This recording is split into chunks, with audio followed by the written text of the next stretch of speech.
Good morning students. और आज के क्लास में हम ओपन चैनल फ्लो के बारे में पढ़ेंगे। लास्ट क्लास में हमने हाइड्रोलिक्स इंजीनियरिंग का वो पार्ट पढ़ा था जहाँ पे हम लोग रेनॉल्ड्स नंबर, विस्कोसिटी और एनर्जी एंड मोमेंटम थिकनेस वगैरह पढ़ा था, बाउंड्री लेयर पढ़ा था। तो अब हमारा है नेक्स्ट शिफ्ट जो है हमारा वो है ओपन चैनल फ्लो पे। तो ओपन चैनल फ्लो एक्चुअली होता क्या है? ओपन चैनल फ्लो लिक्विड का वो फ्लो है जिसका फ्री सरफेस एटमॉस्फेरिक प्रेशर की तरफ एक्सपोज होता है। इसका मतलब कि आप ऐसे बोल सकते हो कि खुले आसमान में जैसे बोलते हैं ना, खुले आसमान में सो रहा है वो आदमी, मतलब वो क्लियरली वो जो सो रहा है वो आदमी वो एटमॉस्फेरिक एयर के डायरेक्ट कांटेक्ट में है। उसी तरह जब free surface expose to atmospheric pressure होता है, मतलब जो पानी का सतह है वो खुले आसमान के नीचे है, तो वो free surface expose to atmospheric pressure बोलते हैं। और वैसे फ्लो को हम लोग ओपन चैनल फ्लो बोलते हैं। तो रियल लाइफ में आप जितने भी फ्लो ऑब्जर्व करते हो, जैसे कि नदी में आप देखते हो या समुद्र में देखते हो या किसी पॉन्ड में, पोखर में देखते हो, वो सारे ओपन चैनल फ्लो हैं। अब उसमें हमें क्या ये हमें क्यों पढ़ना है? क्योंकि दो टाइप का एप्लीकेशन होता है इंजीनियरिंग फील्ड्स में। पहला तो एक होता है कंट्रोल्ड फ्लो, जो कि मैं बता रहा था मैकेनिकल सिस्टम्स में, जैसे पाइप या कंडुइट्स, ऐसे लोकेशंस पे वो जो ह्यूमन मेड लोकेशन में पानी फ्लो होता है और वो एटमॉस्फेरिक सरफेस के कांटेक्ट में नहीं होता है, वो पाइप के अंदर जो प्रेशर है उसकी वजह से फ्लो होता है। तो वो हो जाता है आपका मैकेनिकल सिस्टम्स का फ्लो, और वो हमें ज़रूरत होता है मशीन्स वगैरह के लिए। लेकिन हमें ओपन चैनल फ्लो क्यों ज़रूरत होता है? क्योंकि आप ब्रिज बनाते हो, डैम्स बनाते हो, और बहुत सारी शिप, पहले तो अभी तो जैसे एरोप्लेन से ज़्यादा एक कंट्री से दूसरे कंट्री जाते हैं, पहले वो वाटर के थ्रू हुआ करता था। तो ओपन चैनल फ्लो में हमें बहुत ज़्यादा एप्लीकेशंस हैं, इसलिए हम लोग ओपन चैनल फ्लो पढ़ते हैं। ठीक है, तो इसका जो ओपन चैनल फ्लो का जो मेन ड्राइविंग मैकेनिज्म है, जो मैं बात कर रहा था कि पाइप और एक रिवर में या कैनाल में फ्लो का अंतर बता रहा था, तो उसमें यही अंतर है कि पाइप वगैरह में जो चीज़ें हैं वो आपका प्रेशर, पाइप के प्रेशर की वजह से फ्लो होता है, और जो ओपन चैनल है वो कंपोनेंट ऑफ ग्रेविटी की वजह से होता है। मतलब चैनल स्लोप मतलब जैसे वो जो ढलान है, उस ढलान पे जो स्लोप है उसकी वजह से जो ग्रेविटी जनरेट हो रही है, मतलब ग्रेविटेशनल फोर्स जनरेट हो रहा है अपने वेट की वजह से, तो वो आपका ड्राइविंग मैकेनिज्म होता है। ठीक है, एग्जाम्पल्स क्या हैं इसके? हमारे लिए एग्जाम्पल्स हो जाते हैं reverse, canals, spillways, partial field pipes. तो ये हो जाता है हमारे पास पार्शियल फील्ड पाइप्स। अब open channel flow versus pipe flow का अंतर क्या है? तो मैंने ये शुरू से ही बता रहा हूँ मैं। आप देखो इसमें आप पॉइंट टू पॉइंट समझो तो आपको अच्छे से समझ में आएगा। Open channel flow has free surface का मतलब जो एटमॉस्फेयर से डायरेक्ट कॉन्टैक्ट में है। दूसरा पाइप फ्लो क्या है? कम्प्लीटली फिल्ड, जो पाइप है वो पूरा भरा हुआ है, और उस भरे हुए पाइप में जो फ्लो हो रहा है वो एटमॉस्फेयर के कांटेक्ट में नहीं है, तो वो हो गया आपका पाइप फ्लो। ठीक है, ओपन चैनल फ्लो में क्या होता है? Pressure at the surface equal to atmospheric. बहुत इंपॉर्टेंट पॉइंट है, बहुत ज़्यादा इंपॉर्टेंट पॉइंट है कि जो ओपन चैनल फ्लो होता है उसमें जो वाटर के टॉप सरफेस पे जो प्रेशर होता है वो एटमॉस्फेरिक प्रेशर होता है, लेकिन ये पाइप्स के केस में नहीं होता है। क्यों? क्योंकि पाइप्स के केस में प्रेशराइज्ड फ्लो होता है, प्रेशर के अंदर फ्लो हो रहा होता है, और उसमें प्रेशर वेरी कर सकता है। अच्छा, वो प्रेशराइज्ड फ्लो तो समझ गए आप, लेकिन ये नहीं पता चला कि कितना प्रेशर होगा। तो वो डिपेंड करेगा कि आपका जहाँ से पानी निकल रहा है और कहाँ पे जा रहा है, दोनों के energy head means all the datum plus वो एनर्जी के बारे में बताऊंगा। तो ओवरऑल वाटर हेड का जो डिफरेंस है उसके बेसिस पे प्रेशर डिसाइड होता है। ठीक है, फिर तीसरा क्या है? तीसरा driven by gravity, driven by pressure difference. Clearly mention किया मैंने शुरू में ही कि ओपन चैनल फ्लो जो है ग्रेविटी फोर्स इंड्यूस्ड फ्लो है, और पाइप फ्लो जो है प्रेशर डिफरेंस पे होता है। फिर flow is governed by depth of water in open channel flow, while when we talk about pipe flow, उसमें क्या होता है कि फ्लो जो है प्रेशर हेड की वजह से गवर्न होता है। तो चारों चीज़ें जो हैं बहुत डिफरेंट नहीं है एक तरह से, लेकिन तो चारों चीज़ों को अलग अलग एस्पेक्ट से देखा जा रहा है, इसलिए आप इसको यूज़ कर सकते हो डिफरेंस मेंशन करने में, अगर आपके एग्जाम्स में ये क्वेश्चन आता है तो। अच्छा, इसमें एक और चीज़ है, की इनसाइट क्या है? की इनसाइट है depth is the controlling parameter in open channel flow. ये इंपॉर्टेंट पॉइंट है, इसीलिए मैंने इसे की इनसाइट करके हाईलाइट कर दिया, ठीक है। अच्छा, तो अभी ओपन चैनल फ्लो के बारे में हमने इतना समझा। अब हमें क्या है, classifications of open channel flow देखते हैं कि ओपन चैनल फ्लो को हम क्लासीफाई कैसे कर सकते हैं। तो ओपन चैनल को क्लासीफाई करने का के 2-3 बेसिस हैं। पहला है बेस्ड ऑन जियोमेट्री, दूसरा है बेस्ड ऑन ओरिजिन, तीसरा है बेस्ड ऑन बाउंड्री। तो बेस्ड ऑन जियोमेट्री क्या है? Prismatic, non prismatic. अब समझो, जैसे मान लो ये आपका चैनल सेक्शन है, मतलब जो पानी फ्लो हो रहा है इधर से, इससे क्रॉस होके जो फ्लो हो रहा है उसका ये चैनल सेक्शन है। अब ये क्रॉस सेक्शन हो गया, ठीक है, ये क्रॉस सेक्शन हो गया। अब पानी मान लो इस लोकेशन से ये एक्स डायरेक्शन है, ठीक है, तो यहाँ से पानी इधर से फ्लो हो रहा है और इधर की ओर बढ़ते जा रहा है। मतलब ये मान लो स्टार्ट है और ये मान लो एंड है, ठीक है। अब इधर से वाटर इधर की ओर फ्लो हो रहा है। अगर ये वाटर का फ्लो जिस चैनल से हो रहा है थ्रू आउट, अगर ये चैनल कांस्टेंट रहे, मतलब मान लो यहाँ पे जो चैनल है या यहाँ पे जो चैनल है या यहाँ पे जो चैनल है, अगर इन सब का डायमेंशन और मतलब जो जैसे विड्थ है या स्लोप है सब कुछ सेम रहे, कुछ चेंज ना हो, तो उसको हम लोग प्रिज्मेटिक सेक्शन कहते हैं। Prismatic channel, prismatic cross section भी बोल सकते हैं। और नॉन प्रिज्मेटिक में क्या होता है कि जैसे जैसे एक्स बदल रहा है, मतलब ऐसा नहीं है कि कॉन्स्टेंटली चेंज हो, लेकिन चेंज हो रहा है। इस मान लो कि एक पर्टिकुलर लोकेशन पे जो फ्लो है, जैसे यहाँ पे जो फ्लो है, उसका जो चैनल डायमेंशंस है वो इस चैनल डायमेंशन से मैच नहीं कर रहा है या इससे मैच नहीं कर रहा है, तो इसका मतलब क्या है, वो नॉन प्रिज्मेटिक सेक्शन है। तो ओपन चैनल का पहला क्लासिफिकेशन जियोमेट्री के बेसिस पे प्रिज्मेटिक एंड नॉन प्रिज्मेटिक हो जाता है। दूसरा होता है बेस्ड ऑन ओरिजिन। अब ओरिजिन में नेचुरल, आर्टिफिशियल आ रहा है, तो आप बोलोगे कि सर आर्टिफिशियल में तो आप मैन मेड में तो आप मेनली पाइप फ्लो की बात कर रहे थे, लेकिन ओपन चैनल फ्लो भी आर्टिफिशियल हो सकता है। कैसे हो सकता है, आप ये समझो।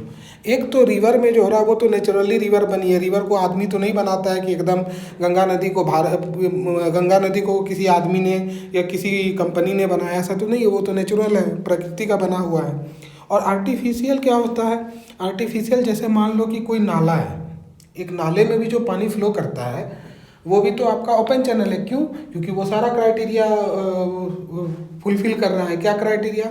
ग्रेविटी के थ्रू फ्लो हो रहा है, फ्लो जो है डेप्थ पे डिपेंड करता है, उसके बाद उसका टॉप सरफेस एटमॉस्फेरिक प्रेशर के एटमॉस्फेयर के कांटेक्ट में है, और सरफेस पे प्रेशर भी एटमॉस्फेरिक प्रेशर है, तो वो भी आपका ओपन चैनल फ्लो में आता है। लेकिन उसका जो नाले का जो फ्लो है वो नेचुरल नहीं था, वो मैनमेड बनाया गया किसी के घर से किसी पर्टिकुलर लोकेशन पे। मान लो कि नदी में जनरली लिक्विड वेस्ट अगर डंप होता है, जो पुरानी प्रैक्टिस है हर जगह पे, तो उसमें क्या होता है कि नाले को बनाया जाता है, तो इसलिए वो एक आर्टिफिशियल ओपन चैनल फ्लो का एग्जाम्पल हो जाएगा। फिर एक होता है बेस्ड ऑन बाउंड्री।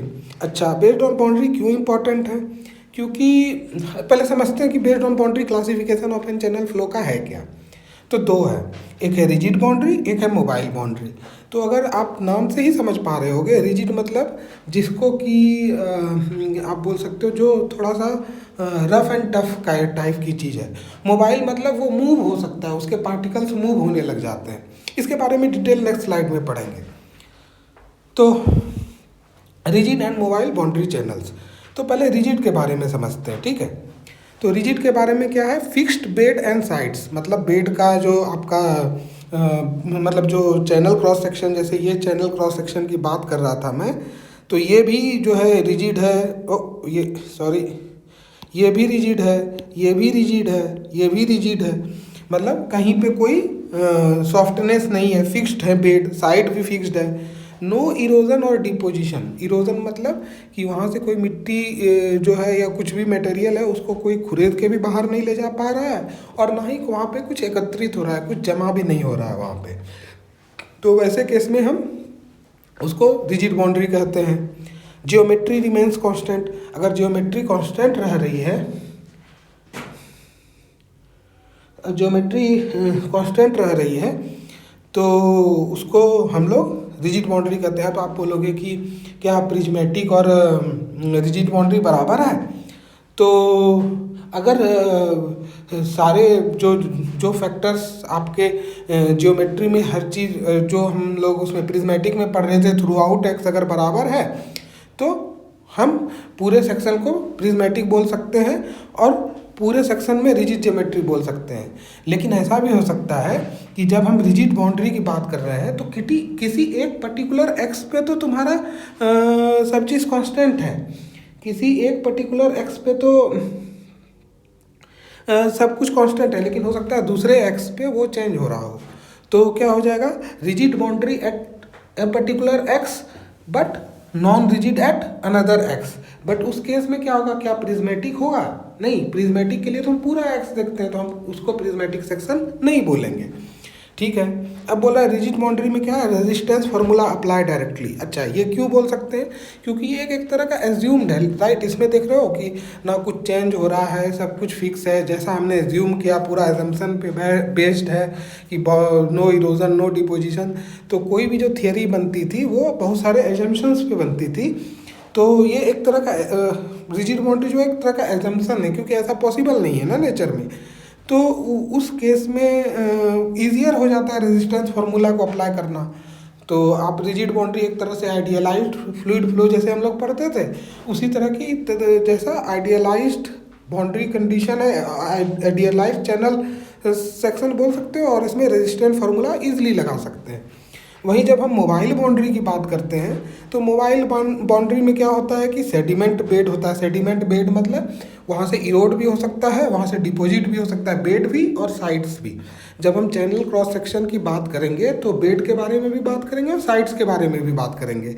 ये हो गया आपका बेड, और ये हो गया आपका साइड्स, ठीक है। अब इरोजन एंड डिपोजिशन भी हो सकता है मोबाइल बाउंड्री में, जो कि क्राइटेरिया है ही। उसके बाद ज्योमेट्री में ज्योमेट्री में चेंज। मोबाइल बाउंड्री में ज्योमेट्री चेंज हो सकती है, क्यों नहीं होगी? जब आपका पहला दो जो इसके डेफिनेशन में आता है कि इरोजन हो सकता है, डिपोजिशन हो सकता है, सेडिमेंट बेड है, तब तो भाई इसमें क्लियरली ही ज्योमेट्री चेंज हो सकती है। क्योंकि एक पर्टिकुलर लोकेशन पे मान लो, एक पर्टिकुलर लोकेशन पे कुछ सेडिमेंट जमा हुआ और उसकी वजह से वहाँ के चैनल का डेप्थ कम हो गया, तो ज्योमेट्री तो चेंज हो रही है, तो ज्योमेट्री भी चेंज हो सकती है। अच्छा, मोबाइल बाउंड्री क्या है, ये कॉमन है नेचुरल रिवर्स में। तो आप ऐसे भी देखो, कोई भी जो रियल लाइफ में ऑब्जर्व किया हुआ सिनारियो है वो आइडियलाइज नहीं होता है। रियल लाइफ सिनारियो में कोई भी चैनल एकदम कांस्टेंट नहीं, मतलब एकदम रिजिड नहीं होता है। Erosion, deposition, sediment bed, channel का क्रॉस सेक्शन सब चेंज हो रहा होता है। इसीलिए जो कॉमनली ऑब्जर्व्ड थिंग है वो मोबाइल बाउंड्री है, ना कि रिजिड बाउंड्री। अच्छा, अब velocity distribution in open channel के बारे में जानते हैं। तो हमने चैनल डेफिनेशन के बारे में जान लिया, ओपन चैनल किसको कहते हैं, ओपन चैनल्स के क्या टाइप्स होते हैं, डिफरेंट एस्पेक्ट्स पे क्या टाइप होते हैं, जैसे ज्योमेट्री के बेसिस पे या ओरिजिन के बेसिस पे। तो हमने वो ओपन चैनल फ्लो के बारे में जाना। अब हम पढ़ेंगे कि वेलोसिटी डिस्ट्रीब्यूशन क्या है ओपन चैनल में, ठीक है। तो velocity distribution is non uniform, मतलब वेलोसिटी कांस्टेंट नहीं है बोल सकते हो, या यूनिफॉर्म नहीं है आप बोल सकते हो कि चेंज हो रहा है। वो टाइम के साथ भी हो सकता है, स्पेस के साथ भी हो सकता है। स्पेस मीन्स अलग अलग एक्स के साथ भी हो सकता है, और टाइम के साथ भी वेरी हो सकता है। अच्छा, अब देखो फ्लूइड में जो हमने बाउंड्री लेयर में वो पढ़ा था, वो एजम्पशन यहाँ आ रहा है, 0 at bed at due to no slip condition. Open channel flow में भी, क्योंकि ओपन चैनल फ्लो नेचुरल चीज़ है, कोई एजम्पशन नहीं है। एजम्पशन नहीं है तो इसका मतलब क्या है कि वो जो नेचुरल विस्कोसिटी वाली चीज़ हमने पढ़ी थी कि सरफेस पे जाके वेलोसिटी नो स्लिप कंडीशन की वजह से 0 होता है, तो वो यहाँ भी लागू होता है। अब बोल रहा है कि वेलोसिटी डिस्ट्रीब्यूशन जो है विड्थ के अक्रॉस वेरी करता है। तो जैसे मान लो ये चैनल है, बोल रहा है विड्थ के अक्रॉस भी जो है आपका वेलोसिटी वेरी करता है। अच्छा, ये क्यों करता है पता है? देखो, अब जब आप ये चैनल बना रहे हो ऐसे, तो आप मान लो कंक्रीट का ही बनाया, मैन मेड ही मान लो बनाया मैंने। तो अगर ये कंक्रीट का है तो इसके तो रफनेस है, यहाँ पे रफनेस है, यहाँ पे रफनेस है, यहाँ पे रफनेस है, यहाँ पे रफनेस है। तो इसका अपना थोड़ा सा बाउंड्री लेयर जैसी चीज़ बनेगी, इसकी थोड़ी सी बाउंड्री लेयर जैसी चीज़ बनेगी, इसकी बाउंड्री लेयर चीज़ जैसी बनेगी। बाउंड्री लेयर मानो अगर इधर ऐसे मानेंगे तो यहाँ तक मान लो विस्कस फ्लो है, यहाँ तक विस्कस फ्लो है, ये फ्री स्ट्रीम वाला फ्लो है। तो अगर आप विड्थ के अक्रॉस स्टडी करोगे तो क्या वेलोसिटी कांस्टेंट रहेगी? नहीं रहेगी, क्योंकि ये बाउंड्री लेयर के अंदर वेलोसिटी अलग होगी, बाहर अलग होगी, फिर इधर बाउंड्री लेयर के अंदर वेलोसिटी अलग होगी। तो मैं इसको एक बार फिर से क्लियर बना देता हूँ डायग्राम, जो विड्थ के अक्रॉस फ्लो का बता रहा था मैं, तो शायद आपको चीज़ें ज़्यादा अच्छे से समझ में आएंगी। तो अब देखो, मैं जो बोल रहा था आपको कि ये चैनल क्रॉस सेक्शन है, अगर कंक्रीट से बना है तो यहाँ पे प्रोट्रूशंस हैं, तो इसको लिख सकते हैं प्रोट्रूशंस। यहाँ भी होगा, यहाँ भी होगा। ऑल काउजेस रफ सरफेस बनाता है ये, इसकी वजह से यहाँ अपना बाउंड्री लेयर होगा, यहाँ अपना बाउंड्री लेयर होगा, यहाँ अपना बाउंड्री लेयर होगा। तो यहाँ पे जो वेलोसिटी v1 होगी, ये वेलोसिटी v2 से अलग होगी, और ये वेलोसिटी v से अलग होगी। इसीलिए अक्रॉस जब आप जाते हो तो आपको वेलोसिटी वेरिएशन अक्रॉस विड्थ मिलता है, ठीक है। और मैक्सिमम वेलोसिटी कहाँ होती है? अगर डेप्थ के अलॉन्ग सोचोगे तो डेप्थ के अलॉन्ग अगर सोचोगे तो मैक्सिमम जो आपकी वेलोसिटी होती है वो स्लाइटली बिलो फ्री सरफेस के थोड़ा सा नीचे जाके आपकी वैल्यू मैक्सिमम होती है। अब आपके मन में एक डाउट आ रहा होगा कि ऐसा ही पर्टिकुलर क्यों है कि सरफेस के थोड़ा नीचे जाने के बाद ही वेलोसिटी मैक्सिमम है? तो इसका रीज़न ये है कि आप अगर सरफेस पे हो तो आपका एयर ड्रैग लग रहा है, ठीक है, और एटमॉस्फेरिक प्रेशर के कांटेक्ट में है।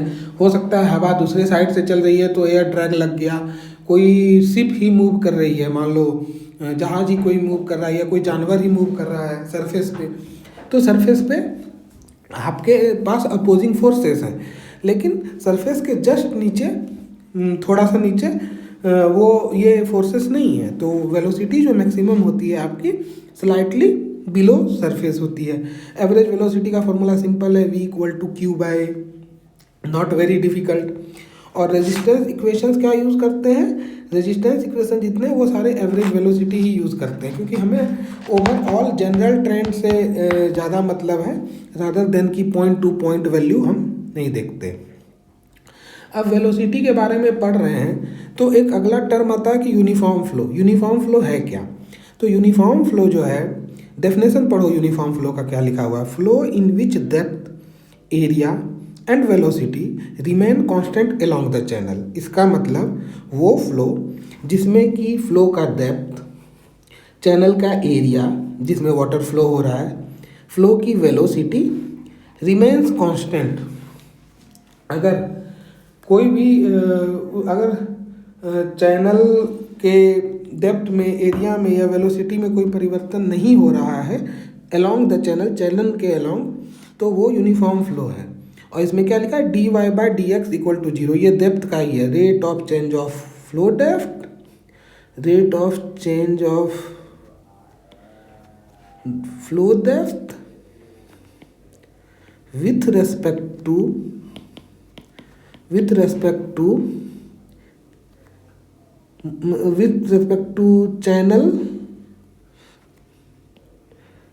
चैनल फ्लो डायरेक्शन बोल सकते हैं। मतलब अगर ऐसे नदी जा रही है इसमें इधर x की ओर, अगर यहाँ पे हर जगह डेप्थ बराबर है तो आपका डेप्थ, एरिया और वेलोसिटी बराबर है तो यूनिफॉर्म फ्लो है। तो उसका वन ऑफ द क्राइटेरिया क्या आता है कि डेप्थ बराबर है। जब डेप्थ बराबर होगा, क्रॉस सेक्शन सेम मान रहे हो, तो वेलोसिटी भी बराबर हो जाएगा। ऐसे अभी आगे मैं वेलोसिटी का फॉर्मूला बताऊंगा। वेलोसिटी के फॉर्मूला में बहुत अलग अलग टर्म्स आते हैं, लेकिन अगर आप सिंप्लीफाइड फ्लो मानो जहाँ velocity is directly equal to q equal to velocity into area, अगर वैसा मान रहे हैं तो ये q equal to velocity into area. तो अगर आपका एरिया कांस्टेंट है और वेलोसिटी कांस्टेंट है तो रेट कांस्टेंट हो जाएगा। तो यहाँ पे क्या बोल रहा है कि चैनल क्रॉस सेक्शन का एरिया बराबर हो जाए, कांस्टेंट रह जाए, डेप्थ कांस्टेंट रह जाए, और q कांस्टेंट है तो वेलोसिटी ऑटोमेटिकली कांस्टेंट हो जाएगा। तो एक तरह से कहना है कि अगर फ्लो, आप ऐसे सिंप्लीफाई करके लिख सकते हो कि अगर फ्लो पैरामीटर्स चैनल के साथ, चैनल अलोंग द चैनल के साथ चेंज नहीं हो रहा है तो वो फ्लो यूनिफॉर्म फ्लो है। अच्छा, इससे एक कंडीशन निकल के आती है, जो कंडीशन है s f equal to s naught. ये आप आगे समझोगे जब वेलोसिटी का मेनिंग्स वाला फॉर्मूला बताऊंगा मैं, या चेजिस फॉर्मूला में भी है कि s f equal to s naught. इसका मतलब जो इनिशियल आपका बेड स्लोप है, फाइनल बेड स्लोप भी आपका सेम है। बेड स्लोप आप देखो, ये एक्चुअली है एनर्जी स्लोप, लेकिन वो बेड स्लोप के बराबर हो जाता है। वो मैं आपको बेड स्लोप और एनर्जी स्लोप जब आगे बताऊंगा तो ये चीज़ें क्लियर हो जाएंगी, लेकिन अभी के लिए समझ लो कि कंडीशन क्या है कि इनिशियल जो एनर्जी या बेड स्लोप है वो फाइनल एनर्जी या बेड स्लोप के बराबर है। अब ऐसा नहीं कि बीच में भी चेंज नहीं कर सकते, लेकिन ये इस तरह से समझाने के मतलब हर लोकेशन पे बेड स्लोप आपका बराबर है। और ऐसा कब होता है? ऐसा तब होता है जब ग्रेविटी फोर्स फ्रिक्शन रेजिस्टेंस को बैलेंस करता है। अब जैसे समझो, यहाँ पे देखो, ये इंपॉर्टेंट है। ये मान लो आपका बेड स्लोप है, चलो यहीं पे बेड स्लोप के बारे में बात कर लेते हैं। ये एक होता है एनर्जी लाइन का स्लोप, एक होता है बेड स्लोप। तो एनर्जी लाइन का स्लोप होता है वो बर्नौलीज इक्वेशन से जब नहीं आता है, datum plus water depth plus v square by 2g, तो वहाँ से एनर्जी का स्लोप आता है कि एनर्जी का रेट ऑफ चेंज टाइम के स्पेस के साथ क्या है। और बेड का स्लोप तो आपका नॉर्मल जो बेड का स्लोप है। तो अब बोला जा रहा है कि ये यूनिफॉर्म फ्लो कब आता है? जब ग्रेविटी फोर्सेस बैलेंस करता है फ्रिक्शन रेजिस्टेंस को। तो मान लो ये सेक्शन ऑफ वाटर है, या मान सकते हो वाटर फ्लो है, वाटर बोल सकते हो। बबल तो बहुत छोटा हो जाएगा, चलो बबल भी नहीं बोल सकते इसको, वाटर पॉकेट बोल देते हैं। चलो, ये वाटर पॉकेट का अगर मान लो ये mg लग रहा है, ये थीटा हो गया, तो ये mg हो गया। ये स्लोप बड़ा कम है इसलिए थोड़ा सा ही बनेगा। तो ये क्या होगा, ये थीटा हो गया, तो ये थीटा हो गया, तो ये आपका थीटा हो गया, ये mg cos थीटा हो जाएगा और ये mg sin थीटा हो जाएगा। ठीक है, तो एक एक्सीलरेशन लग रहा है इसके ऊपर, है इसके ऊपर क्या लग रहा है? इसके ऊपर ऐसे हो गया, ये ऐसे हो गया, यहाँ थीटा हो गया, ये 90 माइनस थीटा हो गया, ये थीटा हो गया। तो mg sin थीटा जो है तुम्हारा, mg sin थीटा क्या है? ये एक फोर्स है, ये फोर्स है, external force due to gravity है। ठीक है, तो अगर ये ग्रेविटी लग रहा है तो यूनिफॉर्म फ्लो कैसे हो सकता है? तब तो एक्सीलरेशन लग रहा है, वेलोसिटी बढ़नी चाहिए, नहीं। लेकिन वैसा नहीं होता। क्यों नहीं होता? क्योंकि जब फोर्स ऑफ ग्रेविटी लग रही है तो उसके अगेंस्ट में फ्रिक्शन फोर्सेस भी लग रहे हैं। तो अगर फ्रिक्शन फोर्सेस और ग्रेविटी फोर्सेस का मैग्नीट्यूड बराबर हो जाए तो नेट एक्सीलरेशन 0 हो जाता है और जो आपका फ्लो है वो यूनिफॉर्म हो जाता है। तो ये कॉन्सेप्ट है यूनिफॉर्म फ्लो का। अच्छा, तो यूनिफॉर्म फ्लो की कैरेक्टरिस्टिक्स क्या हैं, कैसे जाने क्या यूनिफॉर्म फ्लो है, या आपको आइडिया होना चाहिए कि यूनिफॉर्म फ्लो में कौन सी चीज़ बराबर रहती है, कौन सी चीज़ बराबर नहीं रहती है, वो हमें जानना ज़रूरी है। वो कैसे जाने? तो कैरेक्टरिस्टिक्स ऑफ यूनिफॉर्म फ्लो क्या है कि कांस्टेंट डेप्थ, अभी हम बात कर रहे थे कि डेप्थ कांस्टेंट है, कांस्टेंट वेलोसिटी, कांस्टेंट डिस्चार्ज। अगर आपका चैनल क्रॉस सेक्शन ऐसे भी चेंज नहीं हो रहा है, अगर चैनल क्रॉस सेक्शन आपका कांस्टेंट है, ठीक है, तो गिवन क्यू के लिए वेलोसिटी आपकी और डेप्थ जो है वो कांस्टेंट हो जाएगा, ठीक है। तो वेलोसिटी में थोड़ा सा सिंप्लीफाइड फॉर्म है, वेलोसिटी में और भी अदर पैरामीटर्स हैं, लेकिन अगर सिंपल टर्म्स में समझें कि वेलोसिटी इंडिपेंडेंट है उन दो पैरामीटर्स के, तो एक कांस्टेंट डिस्चार्ज के लिए एक कांस्टेंट डिस्चार्ज के लिए और एक कांस्टेंट डिस्चार्ज के लिए जो है आपका, और कांस्टेंट क्रॉस सेक्शन के लिए वेलोसिटी एंड डेप्थ दोनों ही कांस्टेंट हो जाएंगे और वो सेक्शन आपका यूनिफॉर्म फ्लो, वो फ्लो जो है आपका यूनिफॉर्म फ्लो के अंदर आ जाएगा।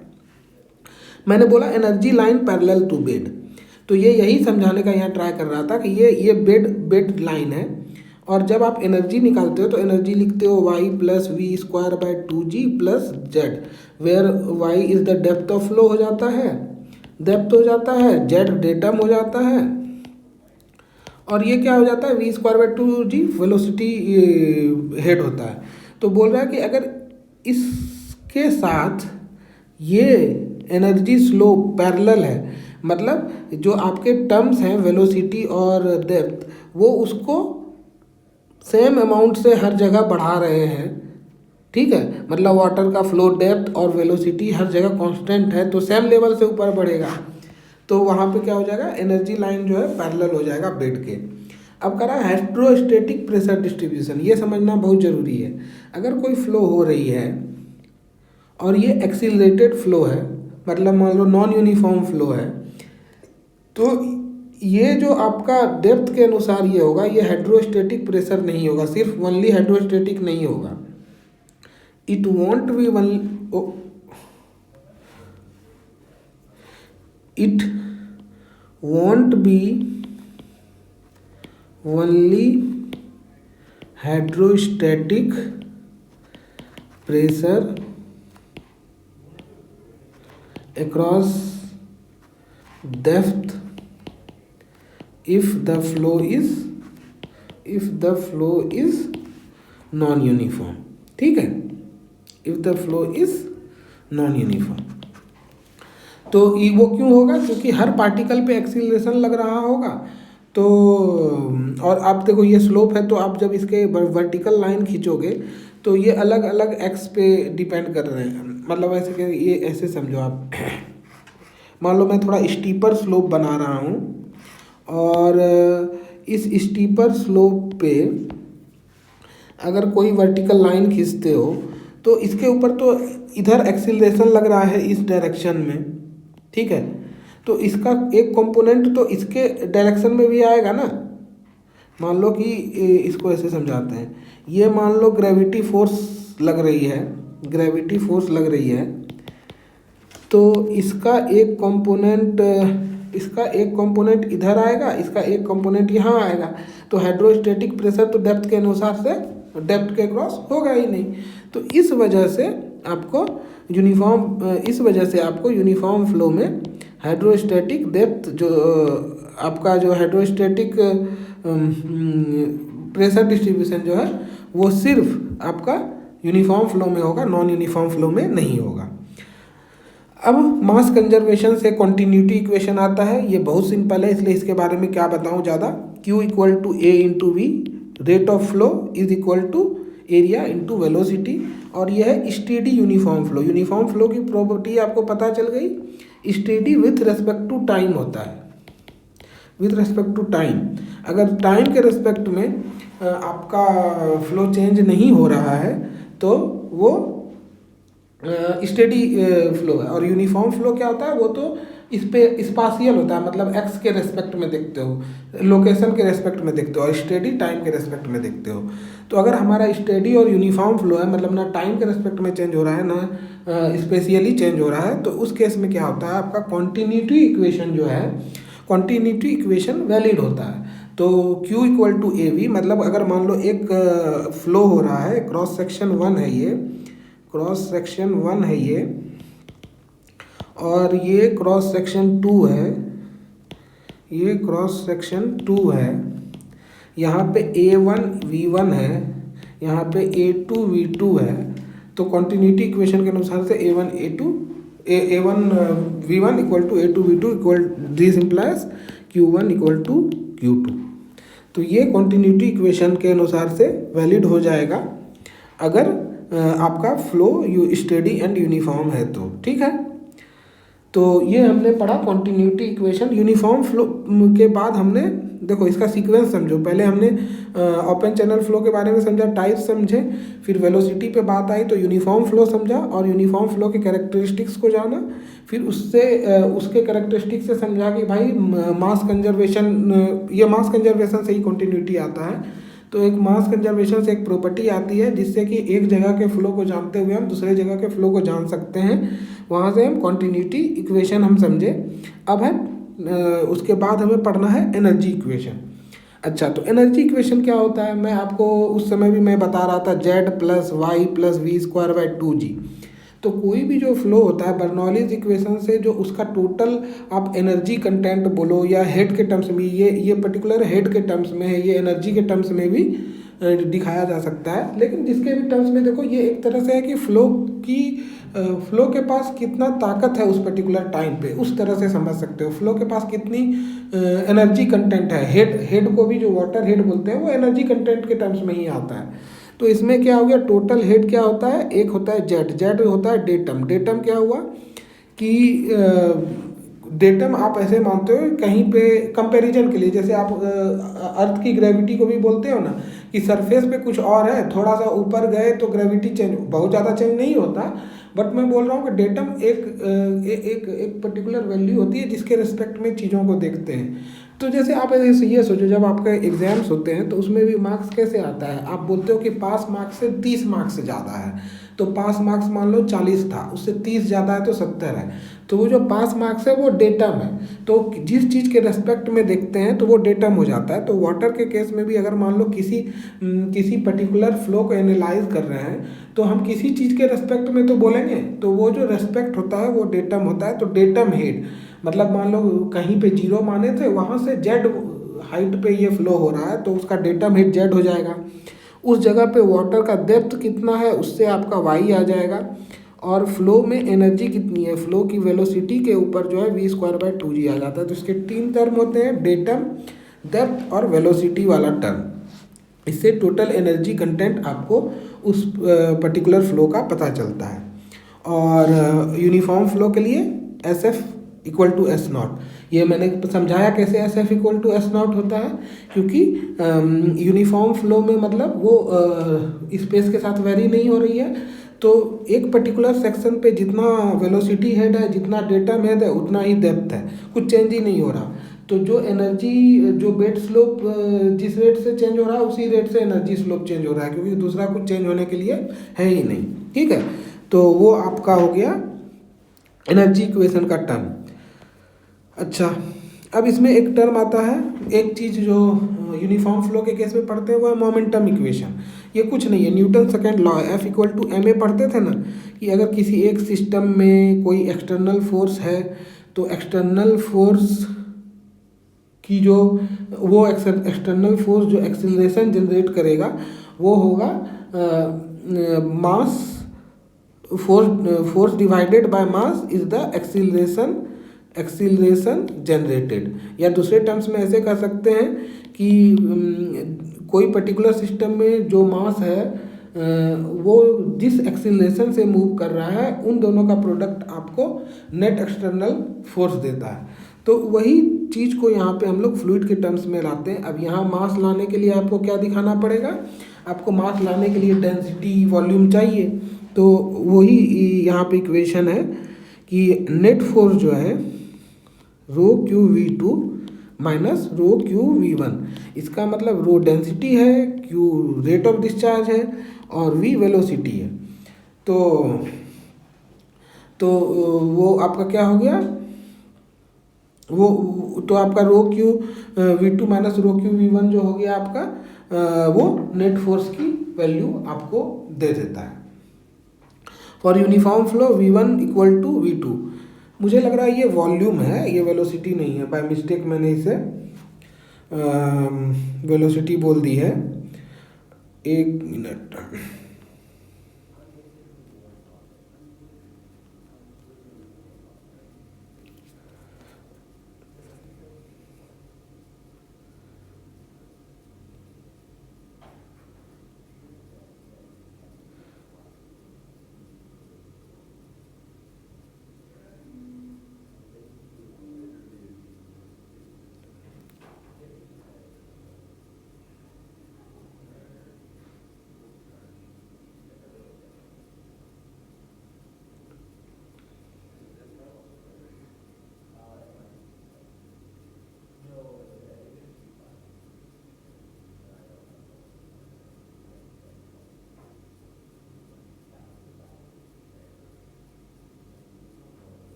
ये चेंज इन वेलोसिटी ही है। तो rho Q we two minus rho Q we two V one, मतलब उसमें क्या होता है कि एक पर्टिकुलर सेक्शन पे, जैसे मान लो ये क्रॉस सेक्शन हमने बनाया, तो एक क्रॉस सेक्शन वन मान लो है, तो जो फ्लो इन है ये मास कंजर्वेशन से आया, फ्लो इन है वो फ्लो आउट है। तो इसका मतलब जितना फ्लो इस क्रॉस सेक्शन में घुस रहा है उतना ही फ्लो उस क्रॉस सेक्शन से निकलेगा। क्यों?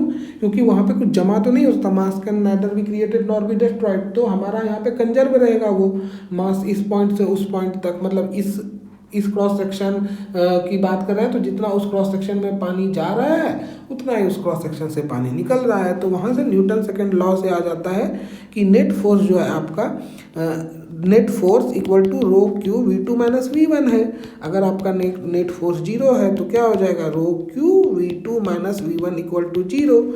और रो और क्यू जीरो हो नहीं सकता है क्योंकि डेंसिटी और फ्लो जीरो नहीं है। अगर फ्लो जीरो हो जाएगा तो इसका मतलब क्या, तो खत्म ही, फ्लो जीरो है तब तो कुछ है ही नहीं, तो पानी ओपन चैनल पड़ क्यों रहे हैं फिर।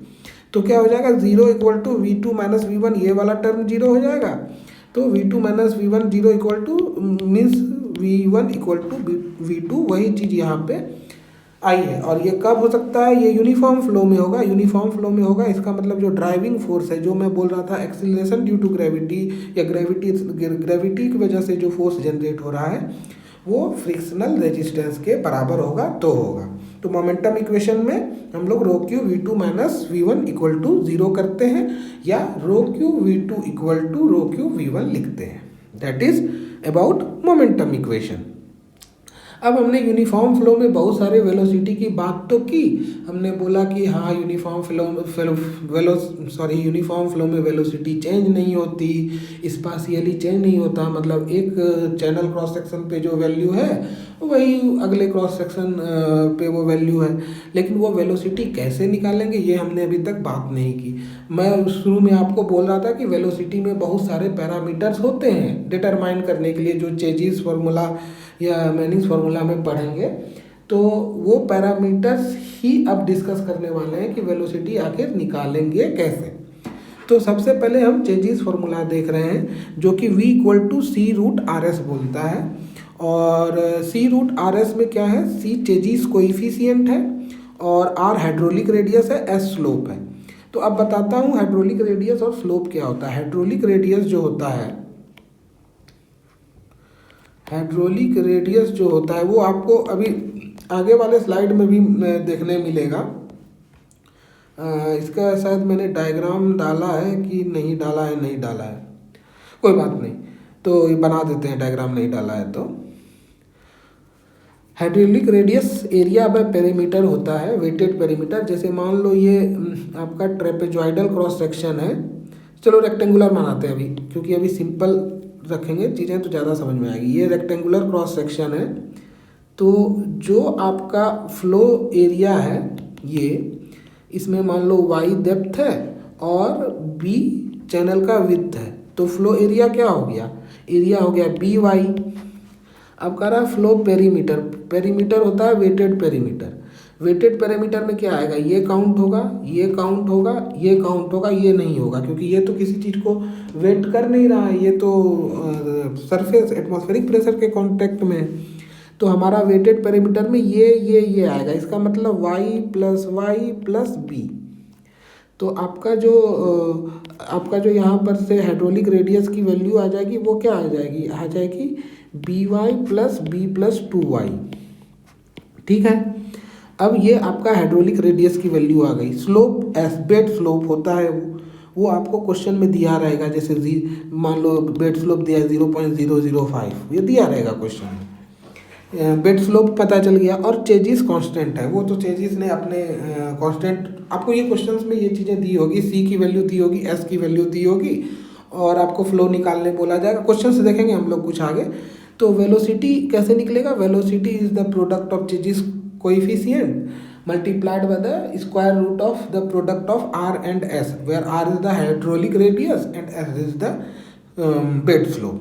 ओके, या एनर्जी स्लोप, वो तो यूनिफॉर्म में बराबर होगा, तो जैसे बेड स्लोप ही यहाँ पे आपको दिया रहेगा क्वेश्चन में, तो उससे आप वेलोसिटी निकाल सकते हो। ये चेजिस फार्मूला था। अब दूसरा है मैनिंग्स फार्मूला। मोस्टली लोग मैनिंग्स फार्मूला यूज़ करते हैं, मे बी क्योंकि ये मोर जनरली डेराइव्ड था, मतलब जब इन्होंने डेराइव किया होगा तो ज़्यादा लोकेशंस को के लिए ये वाली चीज़ें सूट बैठ रही होगी मैनिंग्स फार्मूला, तो थोड़ा सा प्रैक्टिस में ज़्यादा आ गया और इस वजह से मैनिंग्स फार्मूला ज़्यादा पॉपुलर हो गया। तो इस मैनिंग्स फार्मूला के बारे में समझते हैं। Velocity equal to 1/n r⁻² 2/3 s⁻²। Half जो है एस तो आपका स्लोप हो गया, ये हाइड्रोलिक रेडियस हो गया, हाइड्रोलिक रेडियस हो गया, ठीक है, हाइड्रोलिक रेडियस हो गया। और एन क्या है, Manning's roughness coefficient. Manning's roughness, जैसे चेजिस का एक कोएफिशिएंट था, मैनिंग्स का भी रफनेस कोएफिशिएंट है। वो रफनेस कोएफिशिएंट बेसिकली कि उस चैनल में क्या रफनेस है, साइड स्लोप का क्या रफनेस है, या बेड स्लोप का क्या रफनेस है, या एवरेज रफनेस क्या है, वो आप कितना डिस्क्रेटाइज करके बना रहे हो, मतलब कितना डिटेल में जा रहे हो, या एक एवरेज सेंस में वैल्यू निकालना चाह रहे हो, उसके अनुसार से रफनेस कोएफिशिएंट आता है।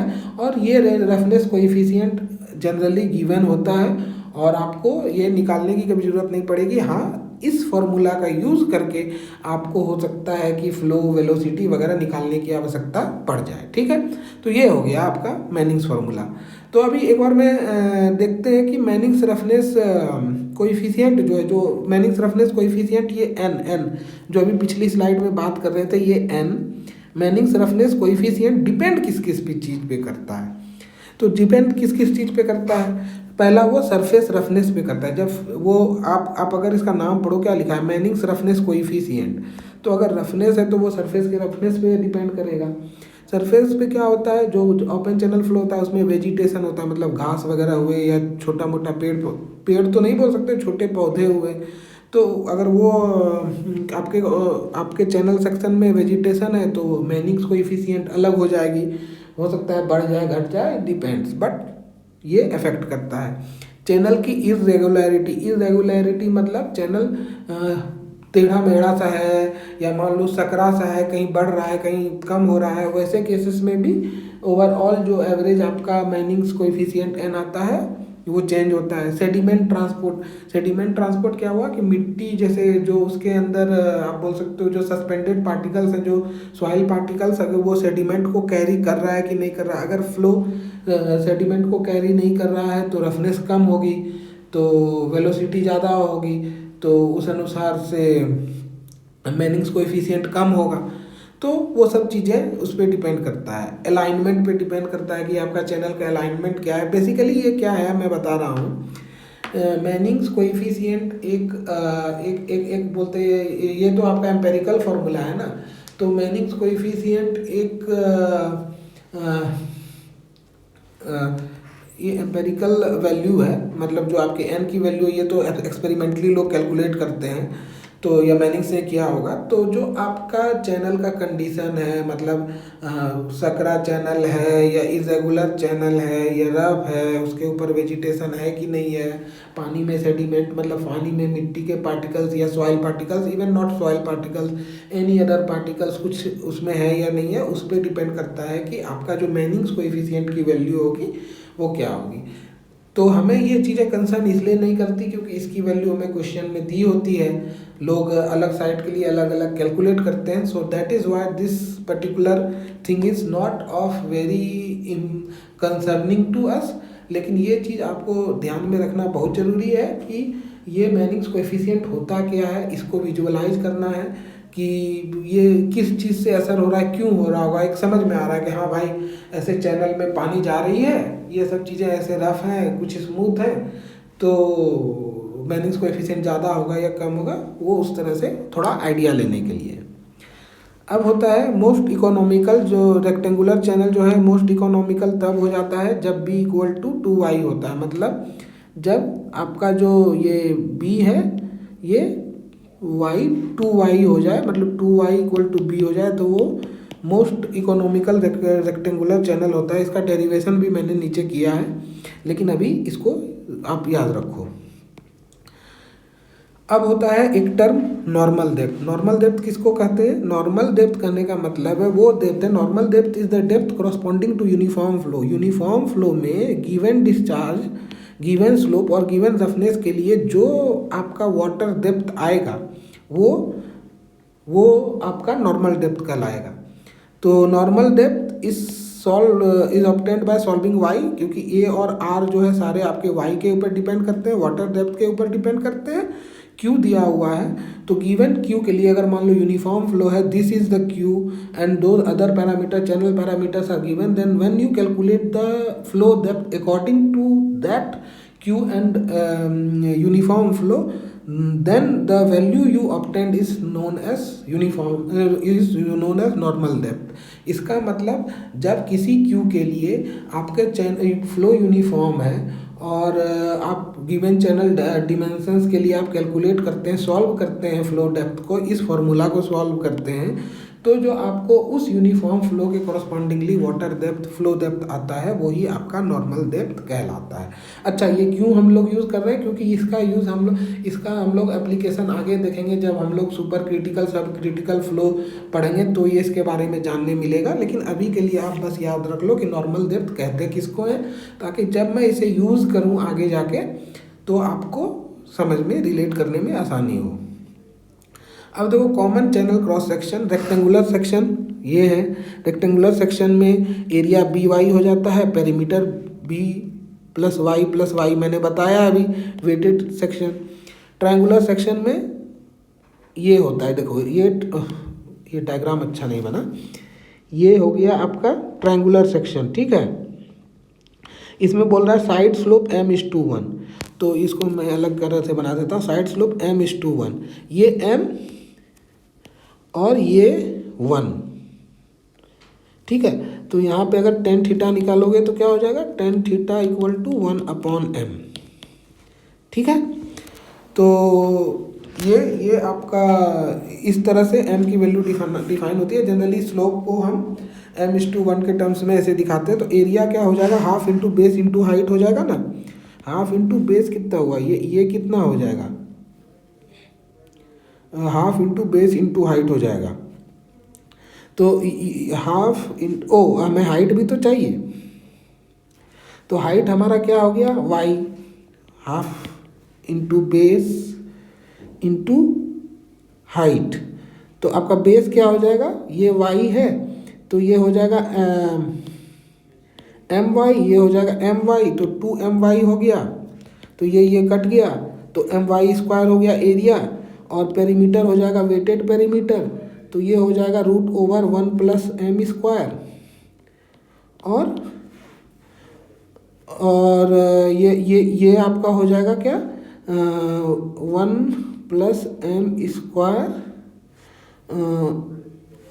1+m², यहाँ से आ गया, इस साइड से आ गया 1+m² का √2, और ये y यहाँ का। तो ये आपका क्या हो गया, पेरीमीटर जो हो जाएगा इस रेक्टेंगुलर सेक्शन का, जो वेटेड पेरीमीटर हो जाएगा, मतलब ये रीजन जो हो जाएगा, ये हो जाएगा आपका 2 × y √1+m²। तो आप ये हर बार कैलकुलेट भी कर सकते हो, लेकिन मेरा सजेशन होगा कि ये कॉमन चैनल क्रॉस सेक्शंस की जो आपकी वैल्यूज़ हैं वो आप याद रख लो तो ज़्यादा बेटर है, क्योंकि जल्दी जल्दी सॉल्व हो जाती है क्वेश्चंस। तो यहाँ पे हाइड्रोलिक रेडियस जो आपका हो गया, हाइड्रोलिक रेडियस क्या हो गया, हाइड्रोलिक रेडियस हो गया आपका A/P। और हाइड्रोलिक रेडियस हर जगह A/P होता है, क्योंकि वो डिफाइन ही ऐसे किया जाता है कि hydraulic radius is the ratio of area of flow upon wetted perimeter. तो अब अलग अलग सेक्शन के लिए एरिया चेंज होगा, पेरीमीटर चेंज होगा। देखो यहाँ एरिया अलग था, यहाँ एरिया अलग है, यहाँ पेरीमीटर अलग था, यहाँ पेरीमीटर अलग है। तो उस तरह से आप हर जगह चैनल क्रॉस सेक्शन के डायमेंशंस दिए हो तो आप वहाँ से हाइड्रोलिक रेडियस निकाल सकते हो। एक बार हाइड्रोलिक रेडियस निकाल लिया, उसको यहाँ पुट करोगे, जो कि आपका स्लोप दिया ही रहेगा, तो ये निकल गया, ये निकल गया, n की वैल्यू दी होती है, आप वेलोसिटी निकाल लोगे। वेलोसिटी निकाल लिया आपने तो आपको फ्लो पता चल गया, तो पूरा आपने जो हाइड्रोलिक कैलकुलेशंस है बेसिकली कर लिए। अब मैंने ये चीज़ आपको m के टर्म्स में बताया, आप चाहो तो ये फॉर्मूला रट सकते हो, नहीं तो जैसे मान लो मैं ट्रेपेजॉइडल के लिए बना रहा हूँ, तो ये मान लो थीटा है, ये m है, ये 1 है, तो ये हो गया आपका कितना, 1+m² हो गया, ठीक है। और ये 1 नहीं है, ये तो y होगा बेसिकली। मान लो ये y डेप्थ है, ये इसको भी इरेज कर देता हूँ मैं, रुको, ये y है, तो ये क्या हो जाएगा, my हो जाएगा, ठीक है। तो आपका ये जो टर्म आ जाएगा, y को कॉमन ले लें तो √1+m² आ जाएगा, ये इधर भी वही हो गया। तो हमारा क्या हो जाएगा, b, अगर इसका पेरीमीटर निकालोगे तो b + 2 ऑफ y √1+m², वही चीज़ यहाँ पे आपको कैलकुलेट करके दी गई है।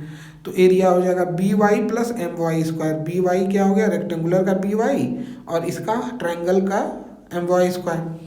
तो आप ये चीज़ें जो है आप कैलकुलेट भी कर सकते हो, और अगर आप चाहे तो आप याद भी कर सकते हो। तो कॉमन चैनल सेक्शन जो हमारे पास है वो है रेक्टेंगुलर, वो है ट्रायंगुलर, वो है ट्रेपेजॉइडल। अब मोस्ट इकोनॉमिकल रेक्टेंगुलर सेक्शन का मैंने बोला था कि प्रूफ बताऊंगा, तो वो प्रूफ क्या है कि मोस्ट इकोनॉमिकल सेक्शन जो है वो minimum wetted perimeter for a given flow area, ये डेफिनेशन करता है कि मोस्ट इकोनॉमिकल सेक्शन वो है जिसका कि वेटेड पेरीमीटर जो है गिवन फ्लो एरिया के लिए मिनिमम हो। तो रेक्टेंगुलर चैनल सेक्शन में क्या हमने अभी पढ़ा, एरिया क्या होता है by, पेरीमीटर क्या होता है b + 2y। और सिंस हमने बोला कि मोस्ट इकोनॉमिकल सेक्शन में हमें क्या चाहिए, मोस्ट इकोनॉमिकल सेक्शन में मिनिमम वेटेड पेरीमीटर चाहिए, मतलब perimeter equal to minimum wetted perimeter चाहिए। मतलब अगर उसको डिफ्रेंशिएट करके हम 0 कर दें तो उसका मिनिमा निकाल सकते हैं। तो dp/dy करेंगे तो b, यहाँ पे देखो पेरीमीटर को क्या लिख सकते हैं, a/y + 2y। तो वहाँ से अगर हम इसको डिफ्रेंशिएट करेंगे, मैं डिफ्रेंशिएशन करके नहीं बताने वाला, खुद करना, वहाँ से डिफ्रेंशिएट करके कैलकुलेट करेंगे तो b = 2y आ जाएगी। इसको क्रॉस अपने से खुद करना, तभी सीखोगे कि ये कैलकुलेशन कैसे आया। और ये कभी कभी मोस्ट इकोनॉमिकल रेक्टेंगुलर सेक्शन के बारे में क्वेश्चंस भी पूछ दिए जाते हैं। हो सकता है कि रेक्टेंगुलर ना तुम्हें कोई और सेक्शन के बारे में पूछ दें, तो तुम्हें ये डेफिनेशन याद रखना है और उस डेफिनेशन के बेसिस पे तुम्हें सारी चीज़ें कैलकुलेट करनी है। अब देखो इसमें कुछ बेसिक्स, बहुत ही बेसिक न्यूमेरिकल्स हैं। मैं लाइन बाय लाइन न्यूमेरिकल्स के ऊपर नहीं जाऊंगा क्योंकि ये सिर्फ एवरेज वेलोसिटी और डिस्चार्ज पे है, लेकिन मैंने 1-2 क्वेश्चन डाल दिए हैं ताकि आप लोग अच्छे से इसको प्रैक्टिस कर पाओ कि क्या है इसमें। तो देखो फ्लो की विड्थ दी हुई है, डेप्थ दिया है, मैनिंग्स कोएफिशिएंट जो बोल रहा था मैं, रफनेस कोएफिशिएंट, और स्लोप दिया हुआ है। तो वेलोसिटी का सिंपल सा फॉर्मूला है, मैं तो पहले वेलोसिटी निकालता हूँ। तो वेलोसिटी का सिंपल फार्मूला है 1/r⁴ s0 लेकिन अब आपको क्यू, मतलब क्यू तो वेलोसिटी के बाद आएगा, लेकिन ये निकालने के लिए भी आर चाहिए। आर के लिए क्या निकालना है आपको, r=a/p। तो a/p निकालने के लिए आप एरिया निकालोगे, पेरीमीटर निकालोगे, वहाँ से आप हाइड्रोलिक रेडियस निकालोगे। जब वो सब कैलकुलेट कर लोगे तो मैनिंग्स फार्मूला के अनुसार से जो वेलोसिटी आती है 1.97 मीटर पर सेकेंड इस क्वेश्चन के लिए, और क्यू की वैल्यू 7.09। अब ये आप क्रॉस चेक करके मैनुअली खुद कैलकुलेट करो। अगर वैल्यूज़ कहीं कैलकुलेशन में मेरे से मिस्टेक हुई है तो आप मुझे बताओ, मोस्ट प्रोबेबली होनी तो नहीं चाहिए, बट लेट्स सी।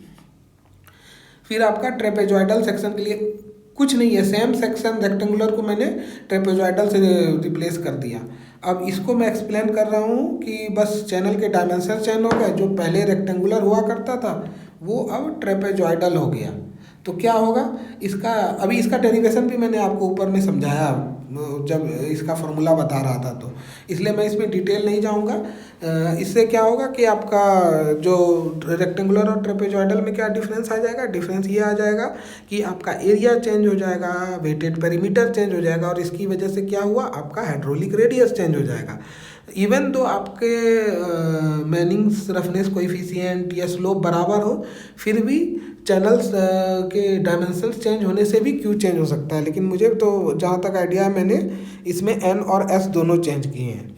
तो ये सब आप मैनुअली प्रैक्टिस करो। तीसरा मैंने ट्रायंगुलर चैनल के लिए नॉर्मल डेप्थ निकालने बोल दिया। नॉर्मल डेप्थ क्या है, बस आपको वेलोसिटी निकालो, वेलोसिटी आपका आएगा डेप्थ के टर्म्स में। डेप्थ की वैल्यू आपको पता नहीं है, लेकिन क्यू की वैल्यू आपको पता है, मतलब या क्यू को बोल लो, क्यू से आप एरिया निकाल के वेलोसिटी निकाल, एरिया भी आप नहीं निकाल सकते क्योंकि सारा सब कुछ वाई के टर्म्स में है।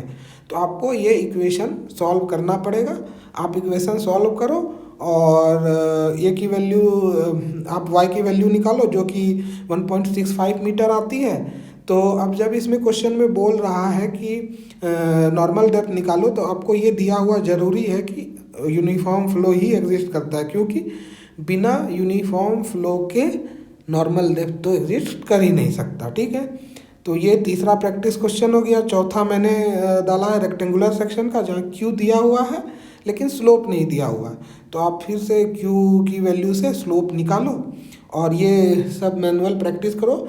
मैंने इसमें थोड़ा ज़्यादा क्वेश्चंस दिए क्योंकि एक बार आप फ्लो, इसमें कुछ है ज़्यादा नहीं इस क्वेश्चन में, लेकिन आप एक बार चैनल डायमेंशंस के बारे में अच्छे से समझ जाओगे तो ये पूरा पोर्शन एक मतलब क्या बोले, बहुत कम एफर्ट से आप बहुत जल्दी प्रैक्टिस कर सकते हो, तो आपके लिए चीज़ें आसान हो जाएगी। तो ये पार्ट आपका कंप्लीट हुआ, ओपन चैनल फ्लो का ये पार्ट। अगले क्लास में हम लोग एनर्जीज़ के बारे में पढ़ेंगे, स्पेसिफिक एनर्जी वगैरह पढ़ेंगे, सुपर क्रिटिकल सब क्रिटिकल फ्लो वगैरह देखेंगे आगे के क्लास में। तो जब मैं अब क्लास ख़त्म करूँ उससे पहले मैं आज रिवाइज़ करा देता हूँ कि मैंने क्या क्या चीज़ें बताई। तो आज मैंने पूरा ओपन चैनल फ्लो से शुरू किया। ओपन चैनल फ्लो के क्या प्रॉपर्टीज़ थी और कितने टाइप्स थे, उसमें यूनिफॉर्म फ्लो क्या होता है, यूनिफॉर्म फ्लो में नॉर्मल डेप्थ क्या होता है, ये हमने सीखा। सब सीखने के बाद हमने बोला कि भाई वेलोसिटी हर बार बोल रहे हैं, तो वेलोसिटी का फार्मूला क्या होता है। तो हमने दो फार्मूला देखा वेलोसिटी के लिए। पहला चेजिस फार्मूला देखा, फिर उसके बाद मैनिंग्स फार्मूला देखा। उसमें hydraulic radius, area, wetted perimeter के बारे में समझा। फिर उसके बाद हमने डिफरेंट चैनल टाइप्स के बारे में पढ़ा, डिफरेंट चैनल टाइप्स के डिमेंशंस कैसे चेंज होते हैं वो देखा।